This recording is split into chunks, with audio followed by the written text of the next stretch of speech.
Welcome to 360 Tamil. நம்ம CID season 2ல இருக்க ஒவ்வொரு எபிசோடா பார்த்துட்டு இருக்கோம் பாத்தீங்களா. இன்னைக்கு சீசன் 1ல இருக்க ஒரு எபிசோட பார்க்க போறோம். அதாவது பழைய எபிசோட்ல ஒரு எபிசோட பார்க்க போறோம். எதர்ச்சியா இந்த எபிசோட பார்த்தேன், கதை சூப்பரா இருந்தது, அதனால தான் இதை எக்ஸ்பிளைன் பண்ணலாம்னு முடிவு பண்ணிட்டேன். முதல்ல பிளாட்டை பத்தி சொல்றாங்க. நமக்கு கமலின்ற ஒரு பொண்ணை காட்டுறாங்க. அந்த பொண்ணு கனவுல திரும்ப திரும்ப ஒரு சீன் வந்துட்டு இருக்கு. அதாவது ஒரு லேடியை யாரோ ஒருத்தர் சாவடிக்கிற மாதிரி கனவுல வந்துட்டு இருக்கு. இவங்களுமே சிஐடி கிட்ட இதை சொன்னா என்னன்ற மாதிரி யோசிக்கிறாங்க. சிஐடி கிட்ட இதை பத்தி சொல்றாங்க. திரும்ப திரும்ப இந்த விஷயம் வந்துட்டு இருக்குல்ல, எப்பத்துல இருந்து இந்த மாதிரி விஷயம் வருதுன்றதை கேட்டு தெரிஞ்சுக்கிறாங்க. இதுல இருக்கிறத விசாரிக்கணும், எதனால இந்த மாதிரி இந்த பொண்ணுக்கு தோணுதுன்றதை கண்டுபிடிக்கணும்ன்ற மாதிரி விசாரிக்கிறாங்க. அப்படி விசாரிக்கும் போது உண்மையிலேயே அந்த மாதிரி கொலை நடக்குது. இதுக்கப்புறம் இந்த கதையில என்னெல்லாம் நடக்குதுன்றதை எக்ஸ்பிளனேஷனை பார்த்து தெரிஞ்சுக்கோங்க.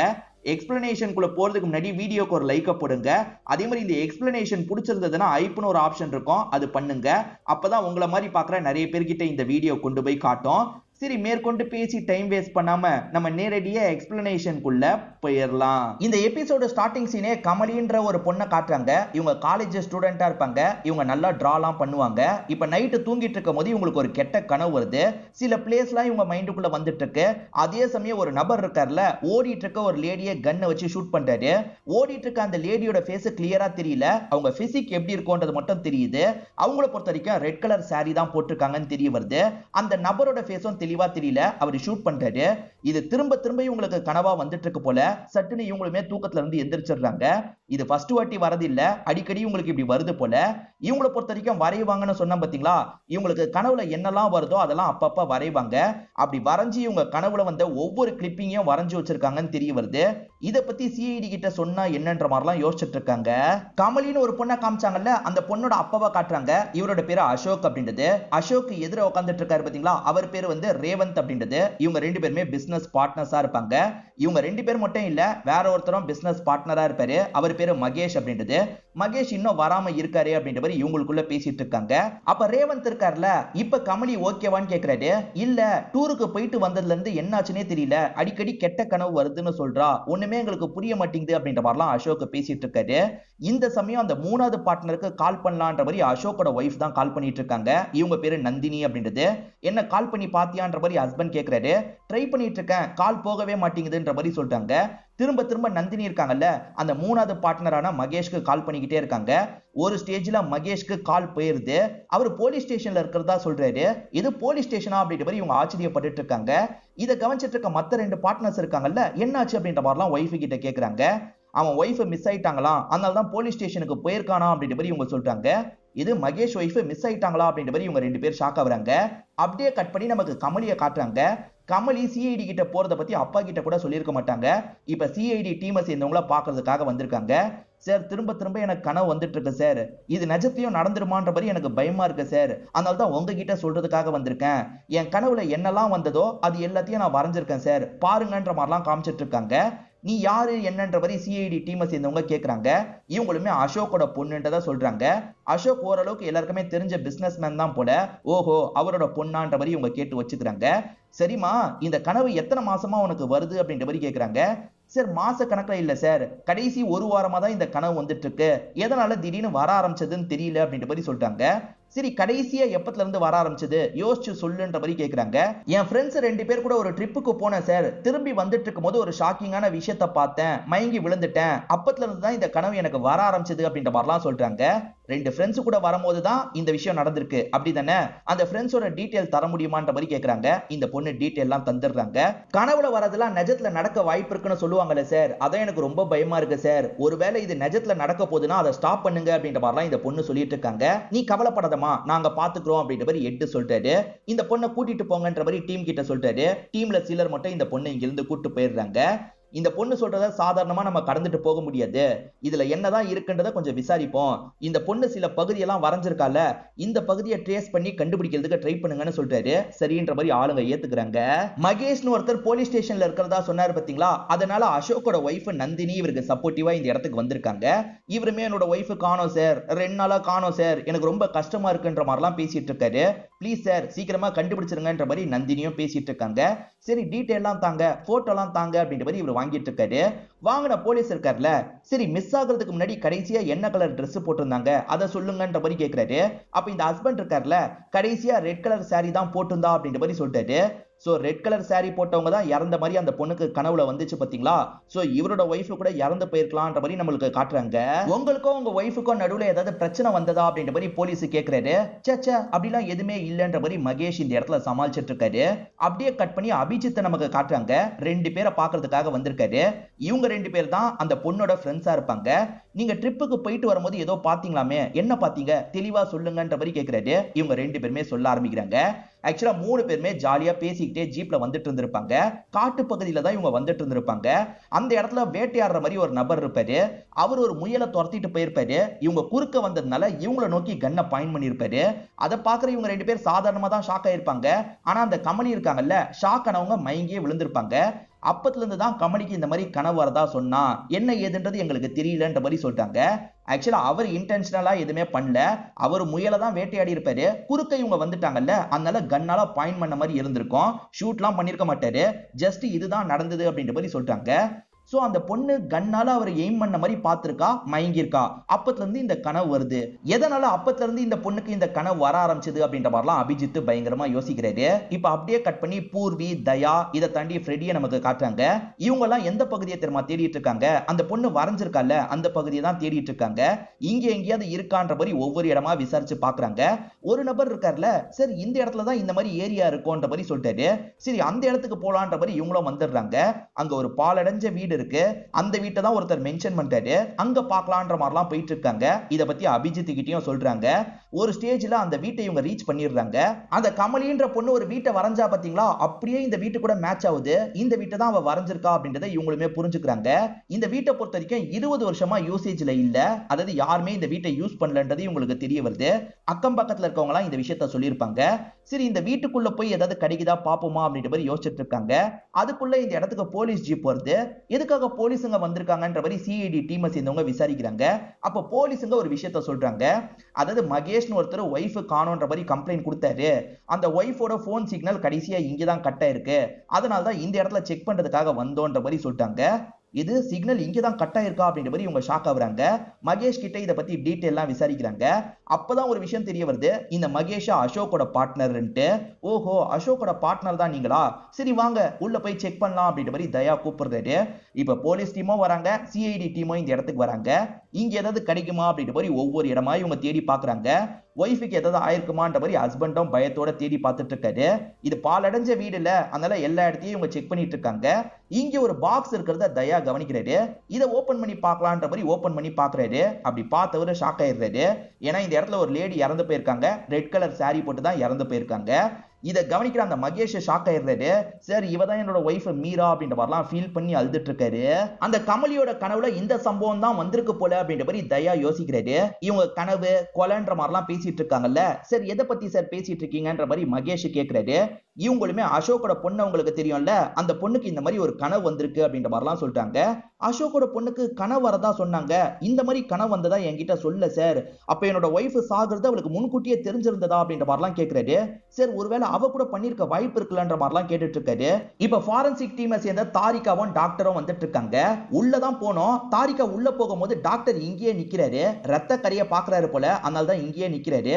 டாக்டர் உள்ள போனோன்ற மாதிரி சொல்றாங்க. தாரிகா நீ உள்ள போய் வேலையை பாரு, இங்க எனக்கு ஒரு வேலை இருக்குன்ற மாதிரி சொல்லிட்டாரு.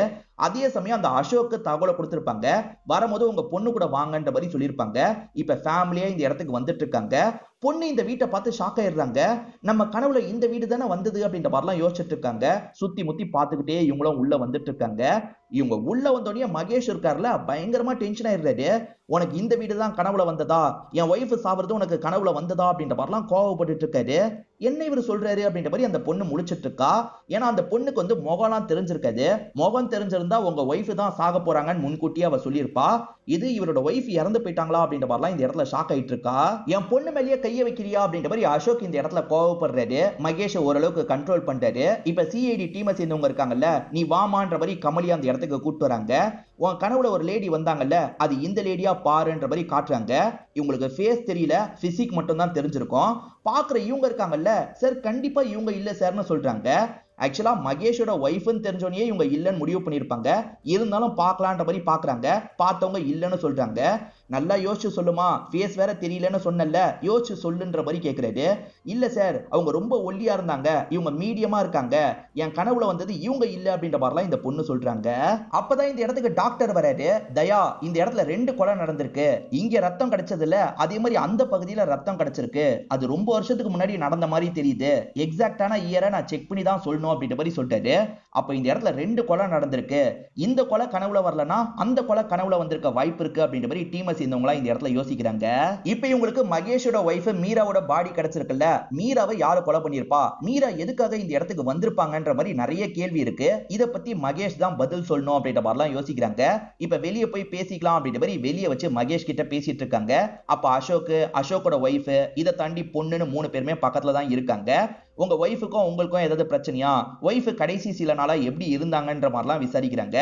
சார், எனக்கு பிசினஸ்ல ஏகப்பட்ட லாஸ் ஏற்பட்டுச்சு சார், இன்னும் நான் நிறைய பணம் தந்தாதான் அசோக் கூட சேர்ந்து என்னால வேலை பார்க்க முடியும், அதனால என்னோட ஒய்ஃப் கிட்ட கொஞ்சம் ஃபீலிங்கா பேசினேன், அதை நினைச்சு ஒய்ஃபுமே ஃபீல் பண்ணா, நீங்க கவலைப்படாதீங்க, உங்களுக்கு எப்படியாவது நான் சப்போர்ட் பண்றேன், எப்படியாவது காசை சேர்க்கிறேன்ற மாதிரிலாம் சொன்னா. அப்படி சொன்னவர் 2 நாளைக்கு முன்னாடி காணாம போயிட்டா சார், அதனால தான் நான் ஒவ்வொரு இடமா தேடி அலைஞ்சிட்டு இருந்தேன், பார்த்தா இப்ப இறந்து போயிருக்கா அப்படின்ற மாதிரிலாம் ஃபீலிங்கா பேசிட்டு இருக்காரு. சோ இவருக்கு பண பிரச்சனை இருக்கு, அதை சால்வ் பண்றன்ற மாதிரி ஒய்ஃப் சொல்லியிருக்காங்க. அப்படி சொன்னவங்க தான் காணாம போயிருக்காங்க, இறந்து போயிருக்காங்க. இன்னொன்னு கொலை நடந்திருக்குன்ற மாதிரி டாக்டர் சொல்லியிருப்பாரு. பாடி இங்க கிடைக்க கூட வாய்ப்பு இருக்குல்ல, ஒரு இடம் விடாம எல்லா இடத்தையும் தேடுங்கன்னு தயா சொல்லியிருப்பாரு. இப்ப டீமை சேர்ந்தவங்க ஒவ்வொரு இடமா தேடிட்டு இருக்காங்க. அப்ப தயாக்கு ஒரு விஷயம் ஸ்ட்ரைக் ஆகுது. இந்த பொண்ணு நிறைய வரைஞ்சாங்கல்ல, சிமெண்ட் ஒரு இடத்துல இருக்கிற மாதிரியும் வரைஞ்சிருப்பாங்க. சிமெண்ட் இருக்கிற மாதிரி அந்த பொண்ணு வரைஞ்சாலே அப்ப சிமெண்ட் வச்சு ஏதாவது ஒரு இடத்தை பூசி இருப்பாங்களா அப்படின்ற மாதிரி இவருக்கு டவுட் வருது. எல்லாரும் சாதாரணமா தேடிட்டு இருக்கும்போது தயா மட்டும் பூசின மாதிரி ஏதாவது செவர் இருக்கான்ற மாதிரி தேடி பாக்குறாரு. ஒரு இடத்துல பூசி இருக்கிறது தெரியுது. இந்த இடத்தை உடைக்கணும்ன்ற மாதிரி ஆளுங்க கிட்ட சொல்லிட்டாரு. இப்ப எல்லாருமே சேர்ந்த மாதிரி இந்த இடத்தை உடைக்கிறாங்க. சோ அந்த இடத்துல ஒரு வலி இருக்கிறது உங்களுக்கு தெரியுது. இவங்க உள்ள வந்து பாக்குறாங்க. அங்க பார்த்தா ஒரு எலும்பு கூடு இருக்கு. பிளட்ட வச்சே சில வருஷத்துக்கு முன்னாடி ஒரு கொலை நடந்திருக்குன்ற மாதிரி டாக்டர் சொல்லியிருப்பாரு. இப்ப பாடி வேற கிடைச்சிருச்சுல, இந்த எலும்பு கூட வச்சு எத்தனை வருஷத்துக்கு முன்னாடி இந்த சம்பவம் நடந்தது அப்படின்றத கண்டுபிடிங்கன்ற மாதிரிலாம் சொல்றாங்க. இவரும் சரின்ற மாதிரி அதுக்கான வேலையெல்லாம் பார்த்துட்டு இருக்காரு. ஒரு ஸ்டேஜ்ல டாக்டர் இருக்காருல, கண்டுபிடிச்சிடுறாரு போல, இவங்களை பார்த்து பேசுறதுக்காக வந்துடுறாரு. ஆக்சுவலா 15 வருஷத்துக்கு முன்னாடி தான் இந்த கொலை நடந்திருக்கு. கன்னால ஷூட் பண்ணிருக்காங்க போல, புல்லட் உடம்புல இறங்கி தான் கொலை நடந்திருக்கு அப்படின்ற மாதிரிலாம் சொல்றாரு. அந்த லேடி இறந்து போகும்போது எவ்வளவு வயசு இருக்கும்ன்றத கூட சொல்றாரு. 40 வயசு அந்த லேடிக்கு இருக்கலாம்ன்ற மாதிரிலாம் சொல்றாரு. இப்ப இவங்களுமே ஒரு ஐடியா பண்றாங்க. 15 வருஷத்துக்கு முன்னாடி காணாம போய் ஏதாவது பெண்டிங்ல கேஸ் இருக்கான்றதை செக் பண்ணுவோம். முதல்ல இந்த லேடி யாருன்றதை கண்டுபிடிப்போம். இவங்க எதனால அங்க இறந்து போயிருக்காங்க, ஒருவேளை இவங்க என்ன கலர் Dress போட்டு இறந்து போனாங்க, இது எல்லாத்தையும் சேர்ப்போம், ஏதாவது வழி கிடைக்க வாய்ப்பு இருக்குன்ற மாதிரி எட்டு சொல்றாரு. இப்ப சிஐடி டீமை பொறுத்த வரைக்கும் கமலி மேலதான் சந்தேகம் வர ஆரம்பிக்குது. இப்ப அபிஜித் விசாரிக்கிறதுக்காக வந்துடுறாரு. காரணம் என்னன்னு பாத்தீங்கன்னா, 15 வருஷத்துக்கு முன்னாடி அந்த சம்பவம் நடக்கும் போது இந்த பொண்ணுக்கு 6 வயசு 7 வயசு தான் இருக்கும். சோ அப்ப பார்த்தது இப்ப கனவா வர வாய்ப்பு கிடையாது. அப்ப கனவா வந்தது இப்ப நடந்த சம்பவம் தான் கனவா வந்திருக்கணும். அது கூட எப்படி இவங்களுக்கு கனவா வரும்ன்ற மாதிரிலாம் கேள்வி இருக்கு. இத பத்திலாம் இவர் நோண்டி கேள்வி கேட்டுட்டு இருக்காரு. அப்ப அபிஜித்துக்கு ஒரு தகவல் கிடைக்குது. அந்த லேடி யாருன்னு கண்டுபிடிச்சாச்சுன்ற மாதிரி தான் தகவல் கிடைக்குது. இப்ப இந்த அப்பா அசோக்க பார்த்து நீங்க எங்க இடத்துக்கு வரணும்ன்ற மாதிரி சொல்லிட்டாரு. அப்பவும் சரின்ற மாதிரி இவங்க இடத்துக்கு வந்துடுறாரு. ஆக்சுவலா இறந்து போயிருக்கவங்க யாருன்றதை கண்டுபிடிச்சிடுறாங்க. அவங்க பேரு தேவகி அப்படின்றது. தேவகி யாருன்னு விசாரிக்கும் போது அசோக்கோட ஃபர்ஸ்ட் ஒய்ஃப்னு தெரிய வருது. இது என்னோட ஒய்ஃப் பாடியான்ற மாதிரி ஷாக் ஆயிட்டு இருக்காரு. ஒய்ஃப் இறந்து போனது கூட உங்களுக்கு தெரியாதான்ற மாதிரி கேக்குறாங்க. இல்ல சார், என்னோட ஒய்ஃபுக்கும் எனக்கும் சண்டை ஏற்பட்டுருச்சு, 2 பேருமே பிரிஞ்சிட்டோம், பொண்ணு என் கூட இருந்தா அப்படின்ற மாதிரிலாம் சொல்லிட்டாரு. என்னை விட்டு அவ பிரிஞ்சு போகும்போது அவளுக்கு நெருங்கின சொந்தம் யாருமே இல்ல, தூரத்து சொந்தம் மட்டும் தான் இருந்தாங்க, அவங்களுக்கும் எனக்கும் டச் இல்ல, அதனால தான் அப்படியே விட்டுட்டேன் அப்படின்ற மாதிரிலாம் இவர் சொல்லிட்டாரு. தயவு செஞ்சு இந்த விஷயத்தை என்னோட பொண்ணு கிட்ட சொல்லாதீங்க, என் பொண்ணை பொறுத்த வரைக்கும் நந்தினி தான் அம்மான்னு நினைச்சிட்டு இருக்கா, அது மாறிடக்கூடாது அப்படின்ற மாதிரிலாம் சொல்லிட்டாரு. சரி நாங்க சொல்ல மாட்டோம் அப்படின்ற மாதிரி சொல்லிட்டாங்க. ஒய்ஃப் எதுக்கு 15 வருஷத்துக்கு முன்னாடி அங்க போயிருப்பாங்க, யாரால கொல்லப்பட்டிருப்பாங்க அப்படின்ற மாதிரிலாம் இவங்க யோசிக்கிறாங்க. அந்த டைம் இவரோட வீட்டுல ஒரு வேலைக்காரி இருந்திருப்பாங்க. அந்த வேலைக்காரி கிட்ட விசாரிச்சா ஏதாவது கிடைக்குமான்ற மாதிரி விசாரிக்கிறதுக்காக வந்திருக்காங்க.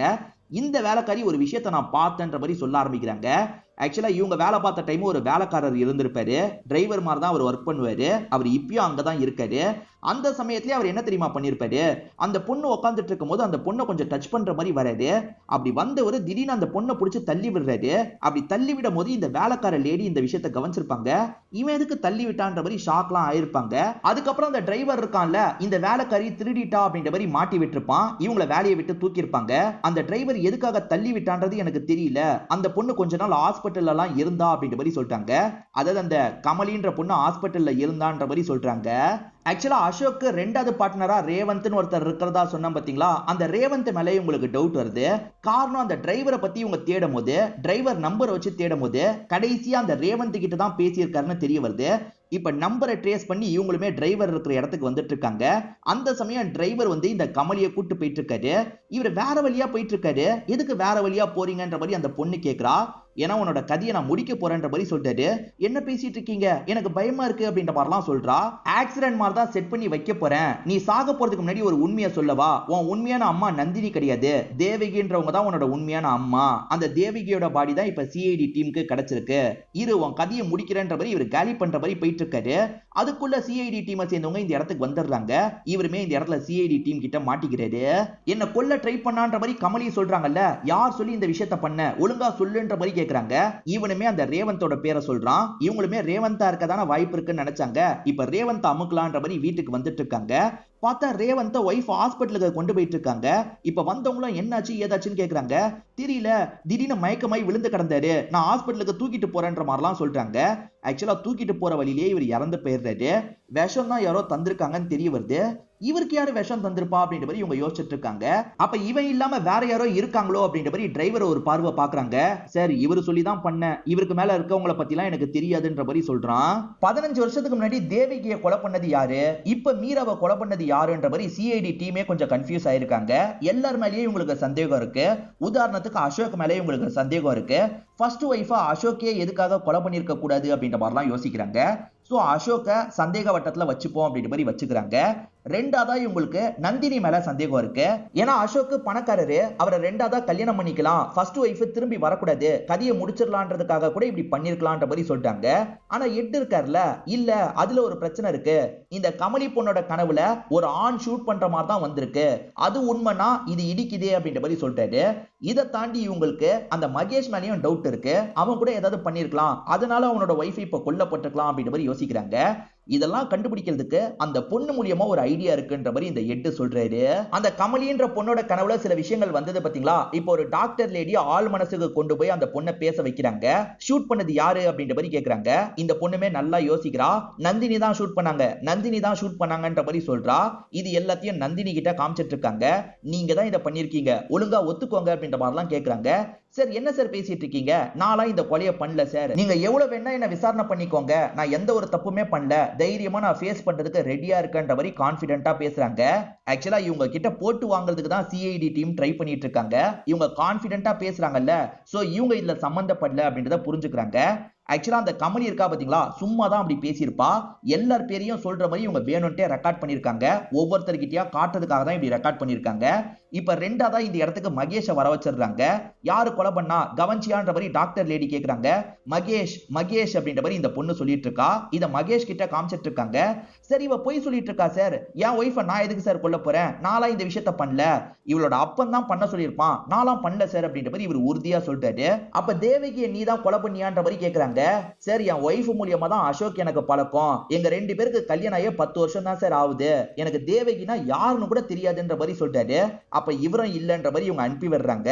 இப்ப அசோக் இந்த இடத்துக்கு வர வச்சிடுறாங்க. பொண்ணுகிட்ட எல்லா மாதிரியும் ரெக்கார்டிங்க வாங்கியிருக்காங்கல்ல, இப்போ ஒரு ரெக்கார்டிங்க பிளே பண்றாங்க. யார் கொலை பண்ணது சொல்லுன்ற மாதிரி அந்த டாக்டர் லேடி கேக்குறாங்க. என்னோட அப்பா என்னோட அப்பா அப்படின்ற மாதிரி அந்த பொண்ணு சொல்றா. இதை கேட்கிற ஒரு ஷாக் ஆயிடுறாரு. சரி என் பொண்ணு பொய் சொல்றா சார், நாளா இந்த விஷயத்த பண்ணல அப்படின்ற மாதிரி சொல்றாரு. அதான் உங்க பொண்ணு தெளிவா சொல்றாளே, 15 வருஷத்துக்கு முன்னாடி நீங்க தான் உங்க மொத ஒய்ஃபை கொலை பண்ணிருக்கீங்க, ஒத்துக்கோங்கன்ற மாதிரி சொல்லிட்டாங்க. சார் 15 வருஷத்துக்கு முன்னாடி நாளா இந்த கொலையை பண்ணல சார், அந்த ரேவந்த் தான் இதை பண்ணிருக்க வாய்ப்பு இருக்கு, ஏன்னா அந்த சமயம் அவன் அந்த பில்டிங்க்கு பக்கத்துல இருக்கிற இடத்துல தான் இருந்தான், செக் பண்ணி பாருங்கன்ற மாதிரி ஒரு வேகத்துல சொல்லிடுறாரு. சொன்னதுக்கு அப்புறம் தான் தப்பு பண்ணிட்டோன்றது இவருக்கு புரியுது. அப்ப எட்டு இருக்காருல, கிளாப் தட்டிக்கிட்டே இந்த இடத்துக்கு வராரு. 15 வருஷத்துக்கு முன்னாடி எந்த டேட்னே உங்களுக்கு தெரியாது, ஆனா தெரியாமையே எப்படி அந்த சமயம் அவர் இங்க தான் இருந்தாருன்னு சொன்னீங்க, ஏன்னா டேட் உங்களுக்கு தெரியும், நீங்க தான் உங்க ஒய்ஃபை கொலை பண்ணிருக்கீங்க அப்படின்ற மாதிரி எட்டு லாக் பண்ணிடுறாரு. இவர் யாடகூடமா சொல்லி மாட்டிக்கிட்டாரு. ஆமாங்க, இவர் தான் இவரோட ஒய்ஃபை கொலை பண்ணியிருப்பாரு. ஒழுங்கு மரியாதையா ஏன் எதுக்குன்றத சொல்ற, இல்லைன்னா அவ்வளவுதான் அப்படின்ற மாதிரி இவங்க மிரட்ட ஆரம்பிக்கிறாங்க. அவ்வளவுதான் மாட்டிக்கிட்டோம் அப்படின்றது இவருக்கு தெரிஞ்சிருது. இவர் எல்லாத்தையும் சொல்லிடுறேன்ற மாதிரி ஏத்துக்கிறாரு. உண்மை என்ன தெரியுமா, இவரோட ஒய்ஃப் தேவகி தான் பணக்காரங்களா இருப்பாங்க. ஏற்கனவே ஒரு ஹஸ்பண்ட் இருப்பாங்க. அந்த ஹஸ்பண்டை விட்டு பிரிஞ்சு வாழ்ந்துட்டு இருந்திருப்பாங்க. இவர் நைஸா பேசி அவங்கள கரெக்ட் பண்ணிடுவாரு. அதுக்கப்புறம் அவங்க சொத்தெல்லாம் புடுங்கி அவங்கள அனுப்பி விட்டுலாம் நினைச்சிருப்பாரு. இதெல்லாம் அவங்களுக்கு தெரிஞ்சு உஷாராயிருப்பாங்க.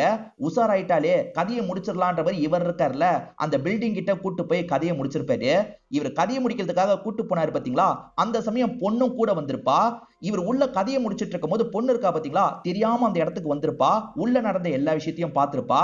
அதாவது ரெட் கலர் சாரி கட்டிட்டு ஓடினது வேற யாரும் கிடையாது, தேவகி தான் ஓடி இருப்பாங்க. இவர் கண்ணை வச்சு ஷூட் பண்ணிருப்பாரு. இது எல்லாத்தையும் சின்ன வயசுல அந்த பொண்ணு பார்த்திருப்பா. அதுதான் இப்ப ரீசெண்டா ட்ரிகர் ஆயிருக்கும். அது எப்படி ஆச்சுன்றத போக போக நான் உங்களுக்கு சொல்றேன். பொண்ணு கொலைய பார்த்துட்டான்றது இவருக்கு தெரியுது இல்ல, அதனால டிரைவர் கிட்ட தள்ளி விட்டு சாவடிச்சிருன்ற மாதிரி சொல்லியிருப்பாரு. அதனால தான் டிரைவர் தள்ளி விட்டுருப்பான். தள்ளி விட்டதுல தலையில அடிபட்டிருக்கும். அதுல பொண்ணுக்கு நடந்த எல்லாமே மறந்து போயிருக்கும். சரி, பொண்ணு தான் மறந்து போயிட்டால, நம்ம பொண்ணாவே வளர்ப்போம் அப்படின்ற மாதிரி இவருமே யோசிக்க ஆரம்பிச்சிருப்பாரு. அந்த கமலி ட்ரிப்பு போனாங்கல்ல, அப்பதான் பிரச்சனை ஏற்பட்டிருக்கும். ஃப்ரெண்ட்ஸ் கூட ஜீப்ல வந்துட்டு இருக்கும் போது ஒரு வேட்டைக்காரர் குறுக்க வந்து கண்ணை காமிச்சிருப்பாரு. அதை பார்த்து பயத்துல இவங்க மயங்கி விழுந்திருப்பாங்க. அப்பதான் பாஸ்ட்ல நடந்த எல்லாம் லைட்டா உங்களுக்கு கனவு மாதிரி வந்திருக்கும். அப்பா தான் தேவகியை ஷூட் பண்ணாருன்றத சின்ன வயசுல இவங்க பார்த்தாங்கல்ல, அதனால அப்பா ஃபேஸும் கிளியரா தெரிஞ்சிருக்காது, அந்த தேவகி ஃபேஸும் கிளியரா தெரிஞ்சிருக்காது. ஏதோ ஒரு கனவு மாதிரி திரும்ப திரும்ப அது இவங்களுக்கு வந்துகிட்டே இருக்கும். மீராவையும் நீ தான் கொலை பண்ணிருக்க, எதுக்காக கொலை பண்ண அப்படின்ற மாதிரி விசாரிக்கிறாங்க. அதுக்கான காரணத்தையும் அசோக் சொல்றாரு.